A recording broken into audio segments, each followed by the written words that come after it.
একটা সময় ছিল যখন যুদ্ধ মানেই ছিল ট্যাঙ্ক, কামান আর পদাতিক বাহিনীর গর্জন। কিন্তু সময় বদলে গেছে, আর এখন যুদ্ধের ময়দান বদলে দিচ্ছে আকাশ থেকে হঠাৎ ঝাঁপিয়ে পড়া হেলিকপ্টারের গর্জন। আর এই গর্জন এখন পাকিস্তানের হাতে। চীনের তৈরি অত্যাধুনিক অ্যাটাক হেলিকপ্টার Z-10ME, যার প্রথম ঝলক দেখা গিয়েছিল গেল ফেব্রুয়ারিতে চীনের এভিয়েশন ইন্ডাস্ট্রি কর্পোরেশনের সিঙ্গাপুর এয়ার শোতে। তখনই বিশ্বের সামনে চীনা এই কোম্পানি হাজির করেছিল Z-10 হেলিকপ্টার নামক মরণাস্ত্র, যা উদ্বেগের কারণ হতে পারে প্রতিবেশী ভারতের জন্য।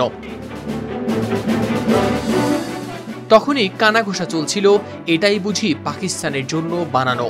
কারণ রয়টার্সের খবরে বলা হয় তখন পর্যন্ত পাকিস্তানি ছিল মডেলটির একমাত্র পরিচিত রপ্তানিকারক গন্তব্য। যদিও এয়ার শোতে আসেনি কোনো বিক্রির ঘোষণা, তবে আজ সেটাই সত্যি হলো। 2 আগস্ট শনিবার পাকিস্তানের আন্তঃবাহিনী জনসংযোগ পরিদপ্তর ISPR এর বরাতে এ তথ্য জানিয়েছে সংবাদ মাধ্যম ডন। পাকিস্তানের সেনাপ্রধান আসিম মুনির নিজ হাতে উদ্বোধন করলেন হেলিকপ্টারগুলো।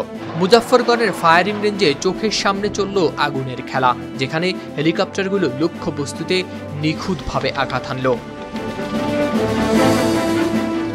এই হেলিকপ্টারের ক্ষমতা শুনলে রীতিমতো গা শিউরে উঠবে। দিন বা রাত, ঝড় বা কুয়াশা, যে কোনো আবহাওয়ায় টার্গেটে আঘাত হানতে পারবে এটি। আছে উন্নত রাডার, ইলেকট্রনিক যুদ্ধ সরঞ্জাম, এমনকি আকাশ থেকে ভূমি দুই দিকেই সমানভাবে চালাতে পারে হামলা। পাকিস্তান সেনাবাহিনী জানায় এটা তাদের সমন্বিত যুদ্ধক্ষেত্রে প্রতিক্রিয়াকে নতুন এক উচ্চতায় নিয়ে যাবে। প্রতিপক্ষ যদি হঠাৎ আঘাত হানে, এই হেলিকপ্টার সেই আঘাত ফিরিয়ে দেবে মুহূর্তের মধ্যেই। তবে ঠিক কতগুলো হেলিকপ্টার কিনেছে পাকিস্তান তা নিশ্চিত করে বলেননি তারা। তবে জানা যায় এই সংযোজনে শুধু তাদের প্রযুক্তি নয়, মনোবল ও প্রতিশোধ শক্তিরও প্রতীক।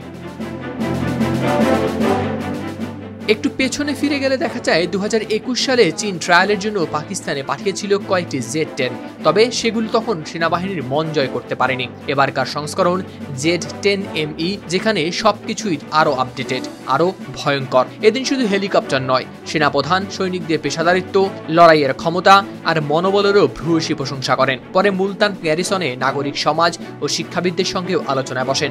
সেখানে তিনি বলেন, হাইব্রিড যুদ্ধের এই যুগে জাতীয় ঐক্য ও সামরিক বেসামরিক সমন্বয়ই পাকিস্তানের প্রধান অস্ত্র। হাওলাদার শামীম, RTV।